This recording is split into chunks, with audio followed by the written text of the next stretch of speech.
báðum að segja eitthvað merkilegt og verkið heitir Kerfi fyrsta sem þetta var Kerfi og á næsta sem þetta var bara listkerfi og svo listskrásetningakerfi og það sem ég hef kannski svolítið mikið áhuga á abstrakt málverki þá tvinnaði það saman í ákveðna endurskoðun á skrásetningakerfinu og abstrakt málverki.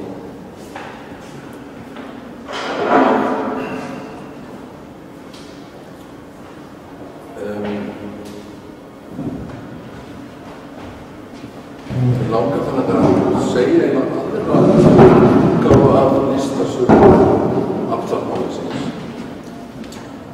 sem ég hef aðeins verið að skoða.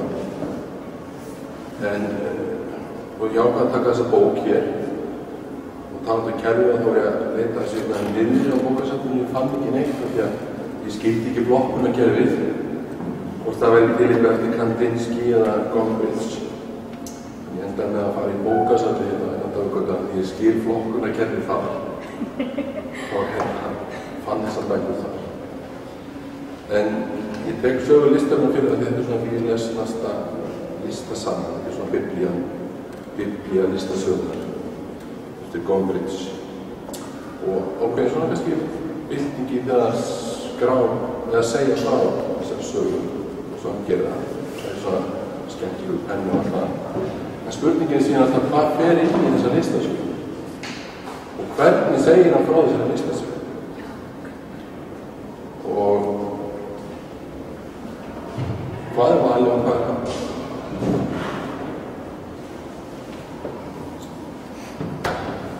ef við fyrir bara abstrakt listinni, þá talar hann og flesta listasögur bara, sem ég les abstrakt list segja að þetta sé fyrsti abstrakt málari Kandinsky að hann í raun máli fyrsta abstrakt málverki sem hann kallar composition og er 1911 það er vatnslitamind og markmið hans er að í raun að finna bara grunnmynd málverksins, bara litir og form og það er bara þessi innri átök lita og forma sem abstrakt málverk gengur svo mikið út á og vill þá ekki vísa til eins utan málverksins heldur bara málverkið vísi til sín sjálfs og hann hugsaði það svolítið eins og tónlist það er að segja hann kallar þetta composition sem bara tókum að tekið úr tónfræðinni og hann kallaði verkið sem líka bara spuni og já, notaði þetta tungum á tónfræðinar og við tölum líka við tölum abstrakt málverk, við tölum svolítið út frá tónfræði eins og hrynjandi, litatónar, undirtónar og þetta er svona frekar svipað tungumál. Og þannig er ég talað þessa fæðingu abstrakt listar. Það er þessi löngu listamanna að þrengja myndmáli í bara grunnmynd málverksins. Hins vegar er þetta bara tónlíki svo bara segja það út það eru abstrakt listamenn, málarar sem að gera verk svona 1850, 1860 helst vil ég nefna konu sem heitir Georgiana Houghton sem notur sem fyrir íslenska tungu. Hún var bresk og fædd á Spáni.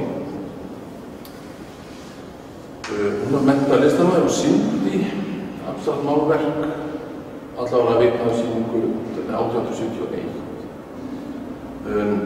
Og hún var líka tekin inn í sýningu á Royal Academy á sínum tíma. Þetta svona ábúndur, svona Viktoríu tímabilsins þegar allir eru á kafi í spiritisma og að reyna að taka myndir af álfum og svoleiðis. Og hún kemur úr þeim grunni. Það sem hún var að reyna að gera með málverk var að nota eiginlega gjörningi, málarlistina til að koma sjálfur sér í trans og í svona miðilsástand. Hún gerði svona verk sem síðan hafa verið kalluð automatismi, þar að segja hún vinnur svona þessa sjálfráðu teikningu og sjálfráða málverk, mjög fallega myndir, svona svolítið stílokendar, það eru svolítið svona allar og mikið með vatnslitum og reyndar líka teikningum og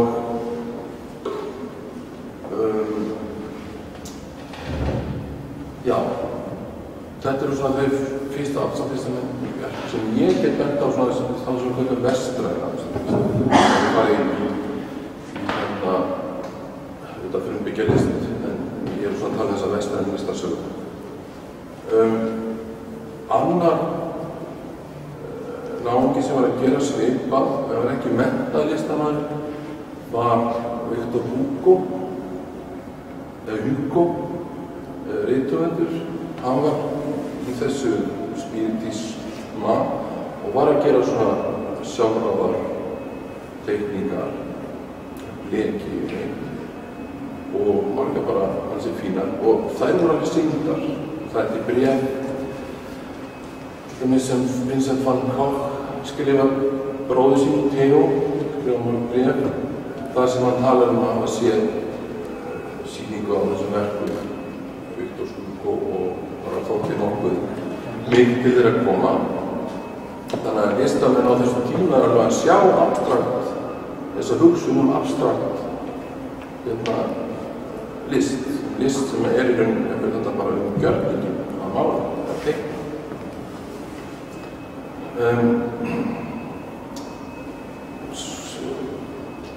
Sænskona Hilma Klint sem kannski listasagan hefur lítið frekar farið að tala hún var í þessum spiritisma líka, hún var vinkona Rudolf Steiner sem var svona dulspekingur og var í þessu svokallaða guðspekifélagi sem var stofnað eitthvað á þessum tíma. Hún kynnist þessum verkum fyrir Morton og Hugo þess að þau bjóða notur sem svona illustrationir í spiritism tímaritt og hún er að gera miklu meira að vinna út frá þessum hugsunum geometri, ekki svona þessar ósjálfráðu mynd, en hún er samt sem áður að gera þetta til að koma sjálfur sér í einhvers konar trans sem miðilsástand og hún sýnir ekki eins verk. Hún kynnist síðan manni sem heitir Kandinsky sem er líka meðlumur í Guðspekifélaginu. Hann er bara svona expressionisku landslagsmálar svona af þessum Blau Reiter skóla þessum og Hilma Klint kynnir fyrir honum verk Otton og Victor Hugo og auðvitað sína eigin pælingar og út frá því fer Kandinsky að hugsa sjálfur þessa óhlutbundnu myndir sem að vísa ekki til eins hluta og svo fæðast þessi verk hans sem er 1911 Hilma Klint er allavega svona 5 ára forskot á hann ef við verðum að taka svona eins og listasagan er skrifið. Listasagan er skrifið þannig að Cézanne gerir þetta fjall svona og þá kemur Picasso og sér Cézanne og gerir þetta svona og svo kemur Mondrian og sér Picasso. Þetta er svona þessi línulega listasaga sem er bara einn aðferð til að skrá og segja frá en ekki endilega rétt. Það er ekki endilega ástæðan fyrir því að listin hafi þróast. Þetta er bara einn möguleiki sem er síðan. Og hinn er ég að horfa þarna á þessa spiritisma og það sem að Kandinsky gerir, sem að hinn gerði ekki, var að hann setur þetta inn í samræðuna myndlist.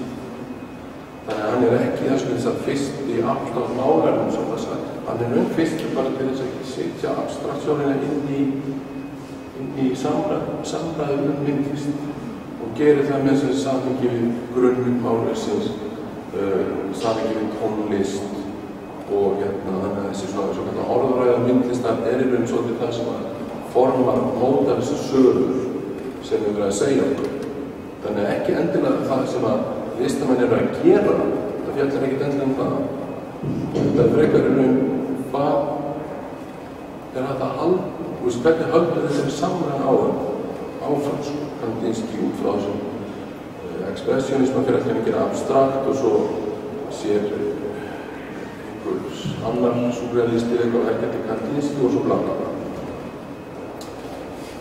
En ef maður hugsa áhrifum frá Houghton, þessi sjálfráðu verk sem hafa einn áhrif á Kandinsky, þá líka þessi surrealísku verk sem svona semi-abstrakt eftir André Masson og kannski Matta sem við erum farið að gera þessu kallast automatismi.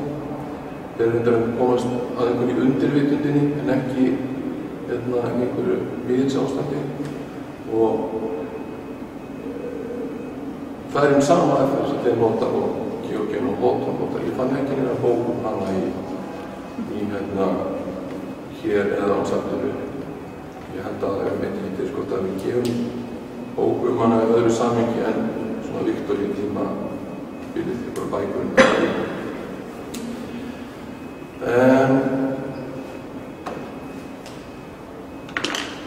Hvað vil ég segja meira? Já, og svo hefur þetta bara áhrif á Jackson Pollock sem ég sjálf sér að gera einhvern automatism sem að sletta og gera sjálfa tekníku og málverk.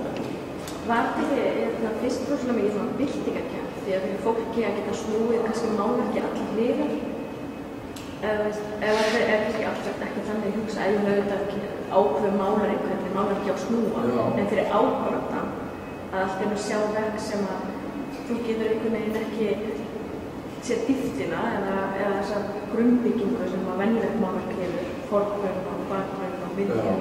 Sennilega henni samt að segja okkur. Það kemur einhverjum klessu og þú getur bara að leika henni að snúa þetta því að kannski finnst þér ekki rist finnst þér fyrir það búið að segja þetta. Finnst þér kannski ekki merkilegt og þá allir kannski. En kannski var þetta líka útláð þess inn í myndlistarflórum. Já, og inn í umræðinu. Og inn í umræðinu í samtali. Annars hefði það ekki verið tekið gilt, sko.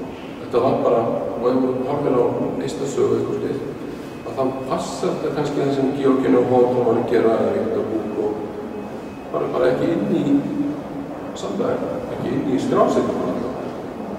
Þegar það leðandi þau bara ekki með. Og þá kannski að loka punktunum sem ég ætla að kannski segja í þessu sem ég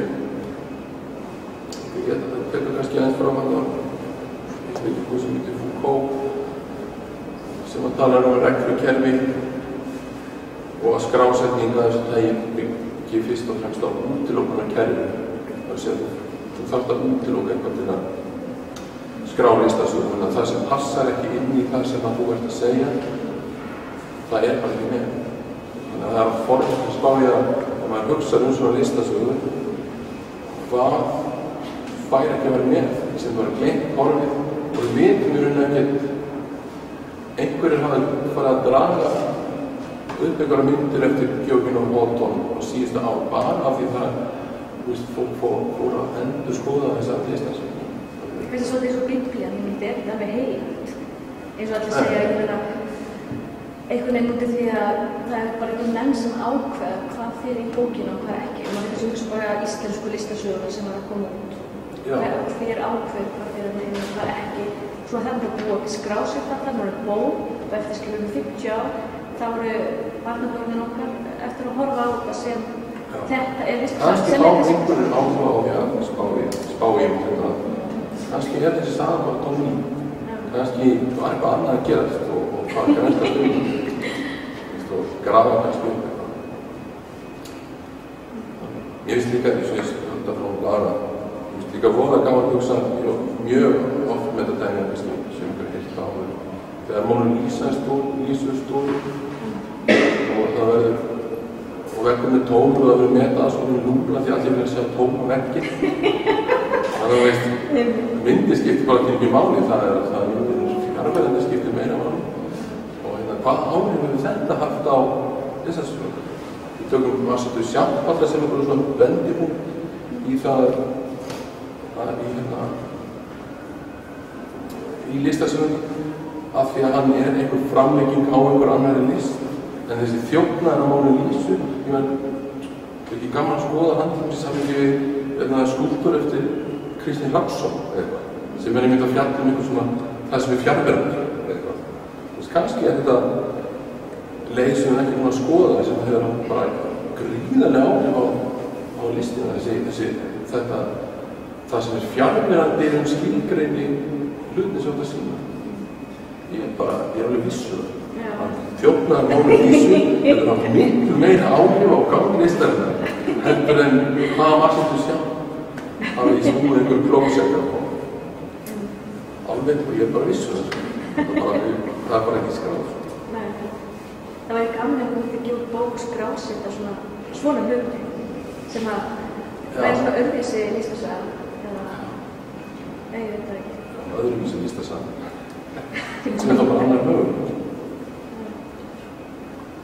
Þú ert kannski búin að gera það með því að vitja bókinni sem það svona Já, sem reyndar ekki listasaga. Nei, en það er samt svona eftir einhver stóra listasaga Íslands þá kemur þú með þessa bók Byrja að skrifa áður. Já, getur sagt með það skráðinni svona Þeirri bók? Já, það var bara svona til að svona bara skilgreina hvernig við metum list í dag.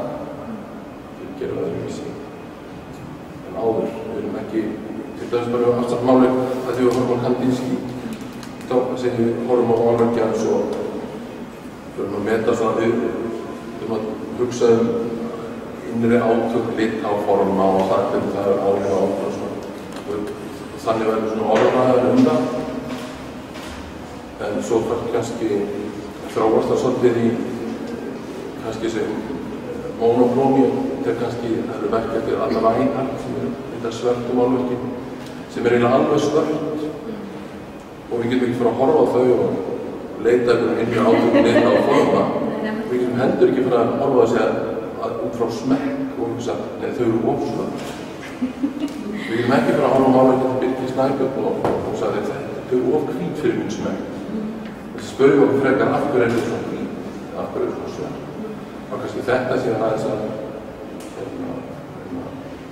svona alveg ljósi á þessi auðvitað meðlum að horfa á þessi verk og lifa á smekk okkar og með þetta þannig að við gerum það. Það er kannski ekki alveg það sem við gefum verkum einhvern, það er stærlega nýskildi verka kannski. Ég sé þetta og ferðina frá Hilma Klint og bara frá henni og Jackson Pollock. Það er svona mikið að gera það í millitíðinni. Já, ég fór ekki hann hefur aldrei séð eftir það.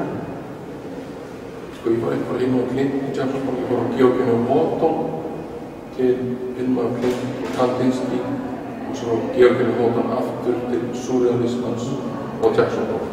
Þannig að Hilma Klint og Jackson Pollock eru kannski svona Georginu Hóton hér og þau eru þarna. Geometrian og sjálfur þess að getur auðvitað að láta þau mætast aftur yfir hún svona tífur í þessu svona að því að hún er að gefa til að koma sér í svona trans og Jackson Pollock sem talaði sjálfur það þegar það mála að tala ekki trans en þetta er svona hvernig þú verður einn með málverkinu að þáttast í hús mætast þau aftur í einhver svona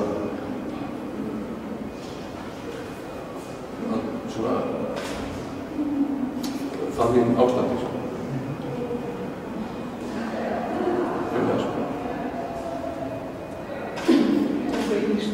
nálaður sem getur nefnt sem fyrir áhrifin til það sem hendir? Já, það finnur alveg. Augljóslega Finnur Jóns. Finnur Jónsson, þetta var bara svona nokkuð beint leggur sko. En svo Guðmur? Örugglega, það kannski víðar á saman sko. En svo má líka kannski bara hugsa, kannski var Finnur Jónsson, ég veit ekki, það er alltaf ekki skráð. Kannski voru reyndar áhrifin líka Sóma Íslandi. Hann var að gera óhugmyndin verk á þessum tíma. Góður þeir voru að gera. Það er eitthvað svona skraut sem að ég held að sé nú ekki, ég vil tala Finn svona hjá okkur sem brauðtryggandi, ekki Sóma Íslandi. Það er eitthvað spyrja og þetta sem En svona ný abstrakt, hvað kemur hún inn í þetta? Já, það bara svona eðlilega framvinda að þetta komið aftur? Það tala eitthvað svona eitthvað að setja fyrir stefnu ný abstrakt eða? Nei, það bara svona að maður hefur á tilfinningunni að það er að bresta á ný abstrakt eða það er önnur abstrakt. Já, geti verið, ég með það kemur alltaf á svona kringum 90 kemur alltaf Peter Heili og þá þeir hættir að horfa á þennan spiritisma, hann talar sósíalgeometrí, það sem að horfa á hvernig kerfið til í samfélaginu, þú þarf að bíða í röð í bóklustum, það virkar ekki nema að sé einhver geometrí í gangi. Það er vist geometrí en líka að reynsa til rusli, öskubíl. Þetta er svona öðruvísi hugsun geometrí. Þetta á þessum tíma. Og þar er auðvitað áhrifum gangi komið svolítið frá Peter Heili sem mjög áhrifum bara frá frönskum heimspekingum. Hugo Baudrillard sem er að tala þetta og hann heimferði þetta með geometrí. Og málverkjarnas fangelsisklefa, þau kannast þetta. Þess að tala ferningurinn eru confinement. En leið skrifar Foucault bók refsingu, þess að hann tala fangelsi, sem er bara bein áhrif frá. Ég veit ekki hversu mikið hann er undir áhrif af sjónrænt í geometrí eða einhverja frá heimspeki þessara frakka sko. Þannig að við sækjum þetta að stað frá. Ég veit ekki, svo síðast, nýjasta hendi ég myndi segja sem hefur svona skilgreind abstrakt. Ný abstrakt er þetta comic abstraction. Já. Sem eru þessum abstraktum sem eru þessum að Svavar Guðnason og þeir voru út í fjallana og verið innblásnir af náttúrinu og allt það, en þá er komin upp kynnistóð sem þetta sittar fyrir saman sjónvarpi í 30 ára og horfa á hérna teikningar og verið í tölvuleikjum og fara að gera abstrakt, þannig að þær einhvern veginn ímyndir eru þetta er orðið svona skrípóabstrakt það var lítið abstrakt líka og svo lítið abstrakt sem er mjög lítið heila bara allir kalli held ég svo eini sem að við dettur í hug í Íslandi allir kalli þetta Já, það er svolítið úti að það var að segja svona Já kannski leikur Egill Sæbjörnsson svolítið með það líka á hann sambandi yfir í abstrakt Mér finnst áhugaverð sem pæling með abstrakti, þú veist að við vorum að tala ástæði sér svona hvernig sjálft sig, sko, er málur sem við ætlum að uppfæða, kannski, það sem að er vísa út fyrir sig, einhverju leiti. Já, að vísa kannski líka í sjálf sig, eða veist, í sína eigin. En svo kannski í dag er þetta nýjast eða það sem er að vísa erðurinn ekkert kannski hvernig sjálft sig, þetta er að kallast á við eitthvað í umhverfinu, sko. Það er svona, þú að mínum að segja það kannski þú séu þannig fangins er eitthvað að byrjast í þessu sem að þetta er sama afstætt eða sama Já, þetta er sami, ef þú horfir þá Peter Heili og berið saman við málverk eftir Jósef Alves ára nákvæmlega sem formið þú þetta horfa á Það er koma frá mjög svona Já, það koma á Jósef Alves er kannski ekki beint í þessu spiritisma, hann meira í svona sálfræði rannsóknum en indi. Svo fundust það reyndar gögn sem mjög áhugasamur líka það sem að rannsóknir Kandinsky og Jósef Albers hafa verið notaðar í yfirheyrslu á það var spánska stríðið og með svo góðgörðin ekki Franko heldur anarkistandir sem voru að nota rannsóknir frá Albers og Kandinsky og Dahlin og fleiri. Abstrakt yfirheyrslu. Nei, þau lokaðu minni í klefa þau lokaðu minni í klefum það sem eru svona skinnvillandi myndir og sá sem að sá þetta til dæmis gerði ýmsar kannan sem að komst þær í niðurstöðu að fólk brotnar frekar í grænum lithendum. Það auðveldara að brjóta niður í grænum lithendum. Því þú framkvæmdi eitthvað svona melankómi, þannig að þessi afskýtísku og andlegu hugleiðingar að fara alveg líka yfir í það allra versta. En voru líka þessi klefa, þú veist ekki geometriskt, eða þessi eru líflega fyrir formum? Nei, þessi klefa voru alveg þessi klefa sko. Sem að voru smíðaði þeir eru alveg geometriskt bara svona frekar mjóir, ég man ekki alveg hvað eru. Peter Halle hefur verið stoppuð. Peter Halle hefur verið stoppuð. Peter Halle, hann ekki vitað að þetta finnst eftir að hann algjörlega örgulega fundið sig. En þeir eru bara, þú eiginlega bara getur ekki gett á gólfinu í þeim voru, þeir bössuð sig að hafa þau mishá, þannig að þú lappar, þú varst að detta, þú varst í næsta fyrir kjúpa og rúmið hallaði niður 25 gráður, þegar þú sett þessu samnæði, þá rúlar bara niður og hægt sko. Ókanna tíma. Þetta er gætlega, mótinn sem var gætlega því góð.